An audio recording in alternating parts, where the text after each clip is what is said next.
A happy Tuesday. Welcome to Send It In, presented by BetMGM here on the BetMGM network. What a Tuesday slate of college basketball we got for you guys today. Ton of ranked matchups, ton of trap spots for a bunch of the best teams in the sport. We're going to get into a bunch of games today coming up over the next 30 minutes. Also going to continue our Major League Baseball previews. We got pitchers and catchers reporting later this week. Talked about the Dodgers yesterday. We'll look at the San Diego Padres today. Also got a great golf tournament starting on Thursday, Genesis Invitational, which is going to be at Torrey Pines this weekend. We got a lot of great golfers in the field. I'll give out some guys that I would look at coming up on Thursday. Matt Horner going to join us later on in the show during Lions Den, and then we're going to wrap everything up with our favorite plays of the day. As always, any questions, any comments that you guys have for us, make sure you check us out at the BetMGM network, all of our social platforms. You can go to X, Instagram, TikTok.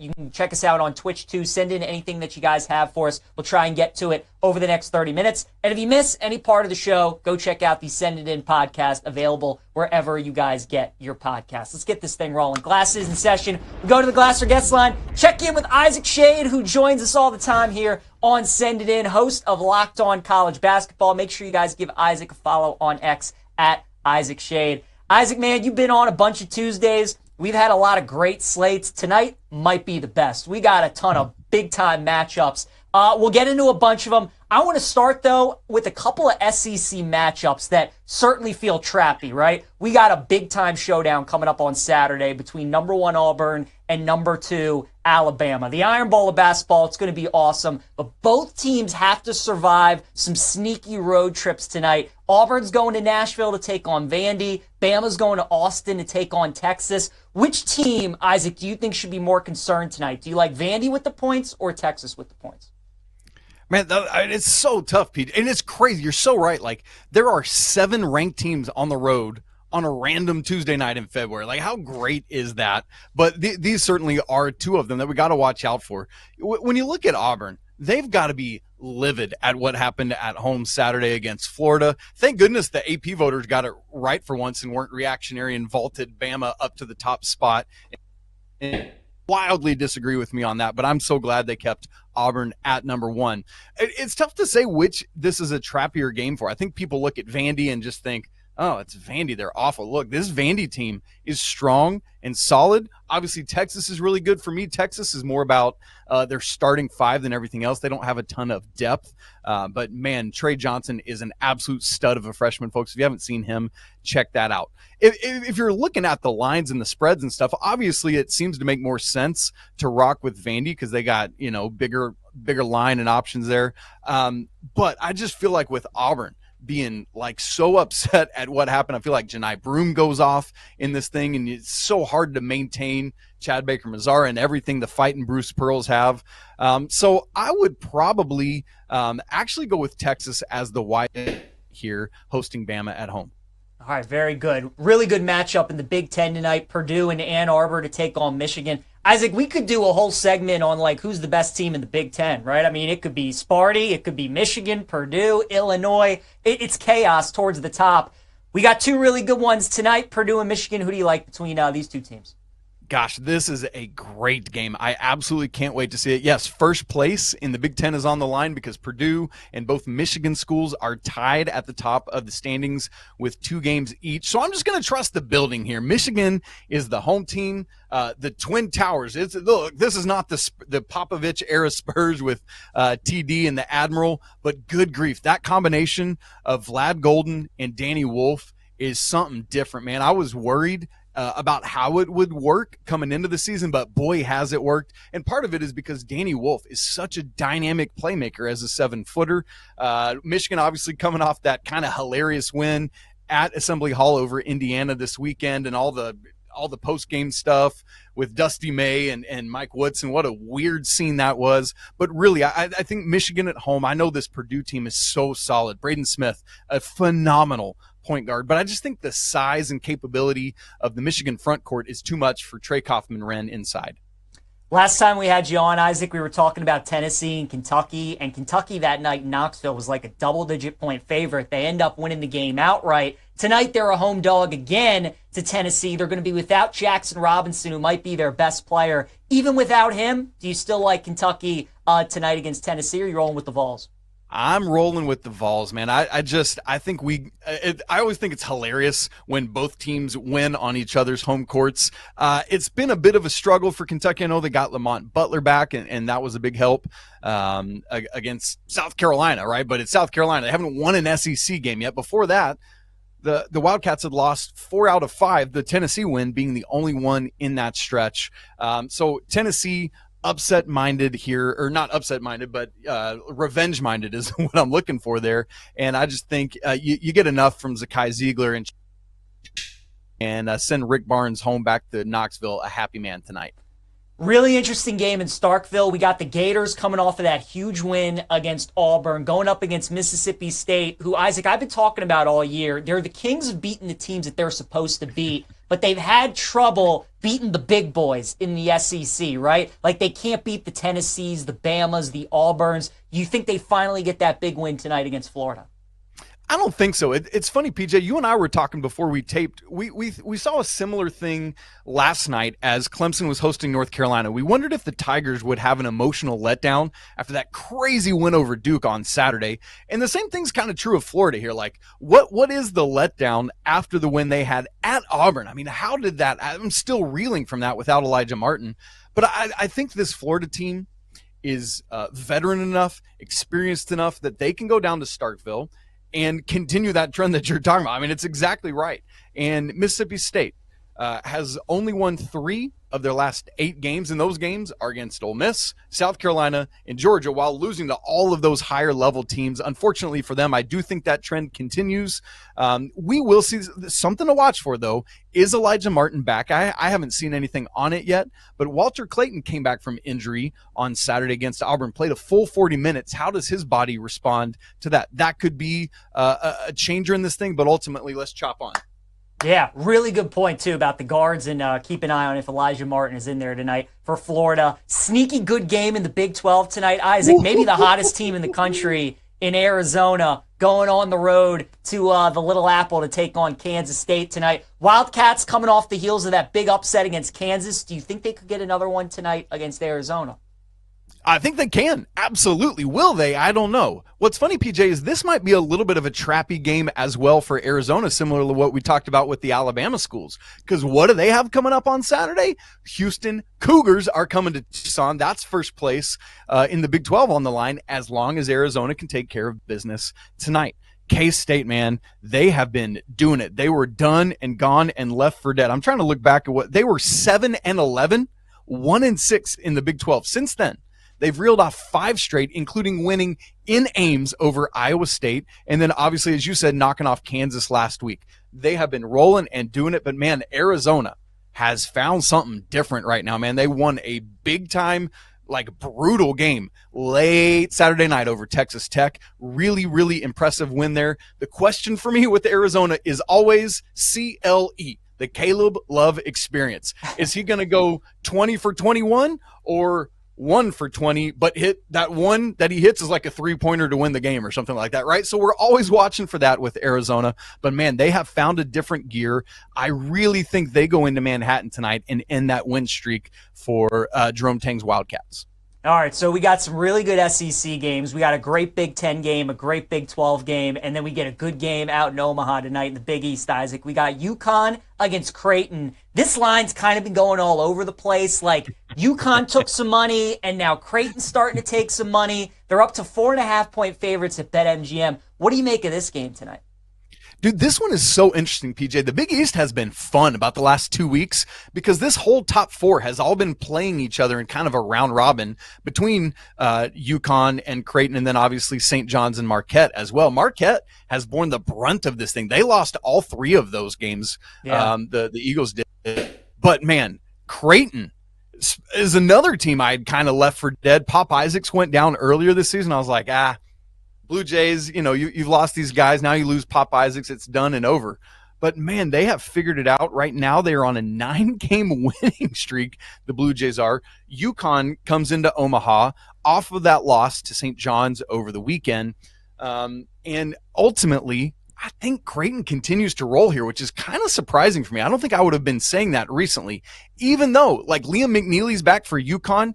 He played Saturday, didn't start, so we'll see if he's back in the starting five for Dan Hurley or not. But the key for me here, PJ, is Stephen Ashworth has been on fire lately for Creighton. Last 5 games, I went and did the math earlier because I never mind digging into the research, PJ Glasser. Here you go. Last 5 games, Stephen Ashworth, 18 points, 7.4 assists, exactly 50% from 3, 20 of 40 shooting, and has not missed from the free throw line, 16 for 16. To me, Stephen Ashworth and he and that dynamic duo with Ryan Kalkbrenner is the difference in this game. I love it. That's why we have Isaac Schade on the show for analysis just like that. What a night it's going to be in college hoops. Make sure you guys give Isaac a follow on X at Isaac Schade and check out his podcast, Locked On College Basketball. Isaac, always great having you on, sir. We're going to do it again real soon. Enjoy all the games tonight, and we'll talk again real soon. Thanks, PJ. Have a good one. Yeah, man. You as well. All right, guys, let's keep breaking down these games. Awesome slate tonight in college basketball. We'll start with that game out in the Big Ten. Number 7, Purdue, going up against number 20, Michigan. Michigan, a small home favorite, -1.5. The total is 150.5. I don't really have a strong thought on this game. I think it's a great game to bet live. I would expect this game to come down to the wire. Purdue, I've talked about it many times on this show, especially this version of this Purdue team. Like backing them at Mackey Arena. I don't like it when they go on the road. Michigan's kind of been an up and down team this season, but what's crazy is Isaac's right. Like, you think about usually the interior or the front court of a basketball team, you normally give Purdue the advantage, but actually Michigan's got that advantage in this game with Vlad Golden and Danny Wolf, the transfer out of Yale. So I would lean Michigan if I had to pick the game, but I would just bet it live. Hope that you get like a 7.5, 8.5 with one of these teams, because I think it's going to come right down to the final possession. Then we got number 5, Tennessee, taking on number 15, Kentucky. The Vols are 2.5-point favorites with a total of 149.5. I like Kentucky in the game plus the points. I would look at Kentucky money line as well. Jackson Robinson not being in there, the starting point guard for Kentucky, is a big deal. Lamont Butler is going to be back, though, so that's good for Kentucky. Look, over the years, Kentucky's just been a bad matchup for Tennessee, and I think the reason is both of these teams are polar opposites. Tennessee's a great defensive team. They struggle on offense. Kentucky is a great offensive team, and they struggle on defense. So what happens in these games is Tennessee goes through these scoring droughts where they go maybe 3, 4, 5 minutes with only scoring 1 or 2 field goals. And against Kentucky, you just can't really afford to do that because of how consistent and how potent their offense is. So being at home tonight at Rupp Arena, I like Kentucky as home dogs. I think they got a good shot at winning the game outright. Then we got number 3, Florida, taking on number 22, Mississippi State tonight. Bulldogs, it's a pick 'em, -110 right now on BetMGM, a total of 152.5. I'm taking Florida in the game. The line's telling you to bet Mississippi State. The spot is telling you to bet Mississippi State off of Florida's big win against Auburn, but I think you got to go with Florida here. Again, Mississippi State, they're just the kings of beating the teams that they're supposed to beat. That's what they do. If they're favored or they're playing an unranked team, they win those games. When they go up against ranked teams, though, in SEC play, that's when they don't win. They're 1-5 this year against ranked teams in the SEC. Their only win was at home against Ole Miss in overtime, but they just can't beat the big boys in this conference, and Florida is certainly one of the big boys. I like the Gators tonight in a pick'em to get the job done. Number 1, Auburn on the road tonight in Nashville, taking on Vandy, right? So Bama and Auburn, I mean, these are some big-time trap games tonight. We got the game of the year coming up on Saturday between these two teams, number 1 versus number 2, and all you got standing in between are a couple of road trips. And for Auburn, they have to travel on the road and take on Vandy, a team that at home this season has already beaten Tennessee and Kentucky. Vandy's got a good team. They got a good coach in Mark Byington. He was the James Madison coach last year. Anybody who watched the tournament knows how good JMU was as a mid-major. Absolutely wiped the floor with Wisconsin. He's a good coach. They got a good offense. They can make shots. And look, Auburn, for as good as they've been this season, they have been playing teams pretty close on the road. You know, there have been some 4-point wins, 5-point wins, 6-point wins. Coming off of a loss, and with a lot of veterans on that team, you would expect Auburn to respond tonight. I'm not betting the game, but if I had a lean, I would take Vandy plus the points. I'd also look at the over in the game as well. Then we got UCLA at Illinois tonight. How many times did we see in college football this season when we had teams going from the West Coast to the Central Time Zone or the Eastern Time Zone in these midweek games? We've talked about it plenty here in college basketball too, and I normally love fading those teams. UCLA's playing good basketball, but it feels like a nice buy low spot here on Illinois at home. It feels like this spread, honestly, should be 7.5 or 8.5. Illinois is one of these high variance teams. When they play bad, they can be really bad, and they can lose to a lot of teams. When they play good, their ceiling is quite high. Illinois is also starting a brutal stretch tonight. They have Michigan State, Wisconsin, Duke, Iowa, Michigan, Purdue, all coming up to end the season. So they want to start things the right way. I think they have a good performance tonight at home. I like the Illini. Then we have number 13, Arizona, on the road taking on Kansas State. Two of the hottest teams in the Big 12. Isaac talked about it. I mean, Kansas State, man, they won at Iowa State. They beat Kansas. You got Arizona, who started the year 4-5. Now they've won 13 of their last 14 games. But Arizona also does have that look ahead coming up with Houston on Saturday. I like K-State plus the points. I'd look at some money line as well. Then my favorite bet of the night, I tweeted this out on Saturday after Bama beat Arkansas, and I had it circled that I was going to be on Texas on Tuesday because this spot is just, it screams Texas, right? Bama obviously has Auburn coming up on Saturday, and Bama's been undefeated in SEC road play this season, but a lot of those games have been close. There are 5 road games that they played in SEC play. 4 of them have been decided by 6 points or less. So they're playing a lot of these teams close. This Texas line at 4.5, I think is way too many points. I actually think that it should be way closer to a pick'em, but because Bama is number 2 in the country and Texas is unranked, odds makers can get away with laying a line like this and nobody will think twice of it. But really, it should be closer to a pick. I like Texas. I think they win the game. And then finally, UConn at Creighton tonight. Creighton, number 24 team in the country. Total is 143.5. This line keeps going all over the place. This morning, it was Creighton at -2.5. I like Creighton under the possession. Now that we get to 4.5, though, probably going to be a stay away for me tonight. Creighton, they're playing a lot better, but I still don't think they're as good as what they're playing to right now. They didn't play very well at the start of the season. They've gotten a lot better. UConn, they don't play any defense, but their offense is really good, and they're coming off of a bad home loss to St. John's where they really let that one slip away. I would expect Dan Hurley to have his guys ready tonight. So I think at 4.5, I'd more so lean UConn. I think Creighton wins the game, but 4.5, especially we got a 5.5 if this keeps climbing, I like UConn in the game to cover the spread. All right, let's talk some golf here on Sending In. We got a great tournament this week. Genesis Invitational out at Torrey Pines. They played at Torrey Pines 3 weeks ago for the Farmers Insurance Open. The reason it's back at Torrey Pines, usually Riviera out in Los Angeles, the host course for this event. But of course, because of the wildfires, had to move it back to Torrey Pines. So this event is going to play a lot different than the one that we saw 3 weeks ago. This is going to be like a U.S. Open at Torrey Pines. The scores are not going to be very low. It's going to be good to make par. Birdies are going to be hard to come by. It's a par 72 this week, and it's 7,800 yards. So, again, U.S. Open course. Big boy golf course, extremely long. Hit fairways. The rough is going to be nasty. The area around the greens are going to be nasty. It's going to be fast greens. So you want really good players, and you want guys that play difficult golf courses really well. And the first guy that I'm looking at is Rory McIlroy at plus 700. He won at Pebble Beach a couple weeks ago. Rory hasn't played at Torrey Pines in about 4 years, but the few times that he has played there, he's played really well. 3 of the 4 times he's finished in the top 10. I just like the way that his game is trending right now. And again, anytime you play on a course like this that's nearly 8,000 yards, Rory's one of the longest hitters on tour. He's going to have a big advantage compared to a lot of these guys. So Rory plus 700, first bet of the week. Next up, give me Russell Henley at 45-1 this week.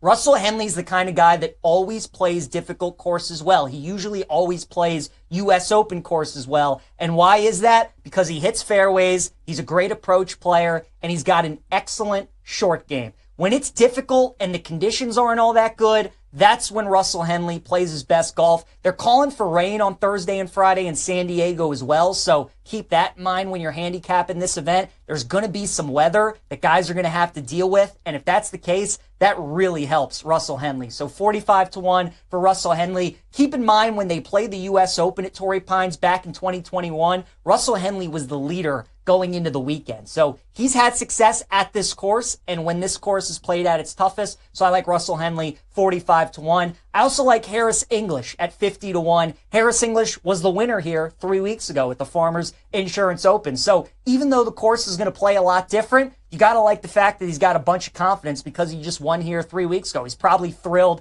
to get back and play at this course once again. Also, when the U.S. Open was here back in 2021, Harris English finished third. So not only does he have great form coming into this event, he just won here 3 weeks ago, but he also played really well here when they made it as tough as they possibly could. So Harris English, another guy that I like at 50-1. And then finally, Adam Scott at 66-1, another guy that I would look at. Adam Scott's one of these golfers that when it's a birdie fest kind of week, when you got to make, when you got to go 23 under, 25 under to win a tournament, I'm not interested in Adam Scott. But when the winning score is going to be 9 under, 11 under, somewhere in that neighborhood, that's when I want Adam Scott because he's a great iron player. He's good in difficult conditions. He's good on tough golf courses. And also being an Australian, the grass at Torrey Pines is POA, which is the same as what it is back in his home country. So a lot of the Australians over the years tend to play well at Torrey Pines because it feels like home. It feels like they're back in Australia. So Adam Scott's another guy that I would look at 66-1. Rory, Russell Henley, Harris English, Adam Scott, the four that I'm riding with this week at the Genesis Invitational. All right, let's talk some San Diego Padres here on Send It In. Yesterday we looked at the Los Angeles Dodgers, who are favored to win the World Series once again. I think last year the second best team in baseball was the Padres. I thought the World Series was the NLDS between these two teams. And obviously the Padres came up short. They return a lot of their firepower. Really the big missing piece that they have is no more Jurickson Profar. He's off in Atlanta. And that was a big deal because Profar was the 3-hitter in their lineup. He had a career year last year. He was awesome in the middle of their order. But look, their lineup's still really good. They got Luis Arraez, they got Cronenworth, they got Machado, they got Bogarts, they got Jackson Merrill. Their lineup top to bottom, still very good. Top of their pitching staff with Michael King, Yu Darvish, also still very good. And the back end of their bullpen with Jason Adam and Suarez, excellent. So the Padres, especially top-end talent, still very, very good. Would not pick them to win the NL West over the Dodgers just because, again, the starting pitching 1 through 5 that the Dodgers have, I just can't see them losing that division this year. I think the value on the Padres would be to bet them to win the National League because this is a team that's been in the playoffs a bunch the last few years, and their general manager, A.J. Preller, is a madman. And if he senses that his team is in contention and has a chance to compete for a World Series, he's going to go all in, and he's going to make some big trades at the deadline, and that's what you want. If you want a future, you want a team that's going to be aggressive and try to win a championship. So rather than looking at the Padres to win the division, I would rather look at them to win the National League at 12-1. As for some player awards, Tatis is plus 800 to win MVP this year. Keep in mind, he had to serve that suspension early on in the season, so he only played a little over 100 games. But I think Tatis could have a monster year, especially if he feels healthy and he steals some bases and we can get him to around 25, 30 stolen bases. I think Tatis plus 800 could be a good look. And Michael King to win Cy Young at 25-1, I think could be a good look as well. Ever since he was acquired from the Yankees in that Soto trade, he was awesome last year for the Padres and got better and better as the season went on. Expecting a big year from Michael King, so 25-1, think's a good bet on him to win the Cy Young. All right, let's go to the Lions Den now. Check in with Matt Horner joining us. Give Matt a follow on X at @sharp_side_ BetMGM network writer and host. And Matt, what a great slate of college hoops that we have tonight, sir. Give me your favorite bet on the board. If you could only bet one game, what would that game be? Yeah, so my card today is pretty disgusting. My favorite bet, though, tonight, we're going to lay a ton of points. And I know that sounds scary, going with Marquette tonight, minus 17.5 points against DePaul. Marquette has lost 3 straight games. They've not looked great. They haven't covered in any of those games either. They're taking on DePaul tonight, who has 11 wins on the season, DePaul's lost 4 of their last 5 games, but they're still 11-13, so they're not like a horrendous basketball team. But Marquette's lost 3 straight, and now they're laying this massive, massive number at home. And I think a lot of people are going to want to take the points anytime you see this large of a spread with a team that's lost 3 straight games. But I think they smash them tonight. I think it's a good old-fashioned WWE SmackDown. So give me the Golden Eagles here, minus 17.5 for a huge bounce-back win against DePaul. All right, very good. So, Matt, we know, just like me, you love betting your underdogs. What's a dog that you think could win outright tonight in college hoops?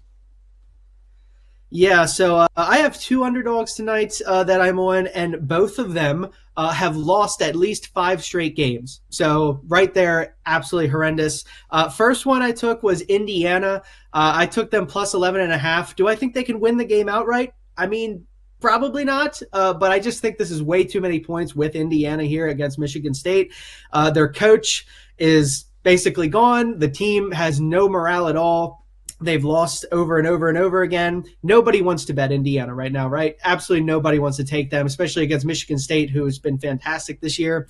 This just seems like a good spot to me. On the road, lots of points. It's disgusting. It's basically like asking to be robbed, but I'm going to take the Hoosiers here at plus 11.5. And an underdog I think can win outright, though. I like Penn State tonight. They've lost 5 straight games. They're going into USC against the Trojans here. The spread is about 4.5, which is a little fishy to me considering I think people prefer USC in terms of the way they've actually played recently. I know they just got destroyed by Purdue. They've lost 2 straight games, but they were on the road in those games. They were at least competitive for a good majority of both of them. And they had a 2-point loss to Northwestern. I think just overall consensus is USC is a much better team. And Penn State, again, losers of 5 straight. They've looked horrible. They lost 2 at home, one of those as a 6.5-point favorite to Minnesota. They've looked like a disaster. This spread, it's short here. They're on the road. I think Penn State's going to win the game outright. So I took them at 5.5 down to 4.5, and I think they have a chance to win the game outright. All right, very good. Matt, we got a lot of marquee games tonight. Anything that you like in any of the ranked matchups, any of the games involving any of the top 10 teams? Yeah, well, one that everybody is going to point to immediately, I haven't bet this yet because I could feel it could be a trap either way. Mississippi State against Florida. Florida's number 3 in the country, right? And they're actually an underdog at some places right now to Mississippi State, which I am scared of this because this is definitely a trap, but who is it a trap for? Is it a trap for the Sharps? Or is it a trap for the squares? Because all the squares obviously are going to be taking Florida, right? And they're not going to be taking Mississippi State here. But I feel as well this could be a game where the books, the odds makers are trying to get that money on Mississippi State because it just feels so obvious, right? It just feels so obvious. So I'm scared of that one. I haven't quite bet it yet. I will give away one more bet here. The Oregon Ducks, minus 8. Again, losers of 5 straight games, and they're laying 8 points tonight against Northwestern. So take the Ducks. Just kind of trust me on that one. All right, there we go. Riding with the Ducks tonight. A lot of good stuff. Matt Horner, make sure you guys follow him on X at @sharp_side_ BetMGM network writer for us here. All the underscores and all the great bets from Matt Horner. Matt, appreciate it, man. Good luck tonight. Sure thing. Thanks, BJ. You got it. All right, guys, let's finish up the show. PJ's plays here in about a minute. B Mills, I see you in the chat. Sorry I missed your show yesterday, PJ. Super Bowl parlays didn't hit. But let's get back on the horse. Take an ugly dog in Syracuse on the road against bad Miami. B Mills, I am staying far away from that game. Certainly couldn't bet Miami, so it'd be Syracuse or pass. But that would probably be the side, even though they are an ugly dog tonight.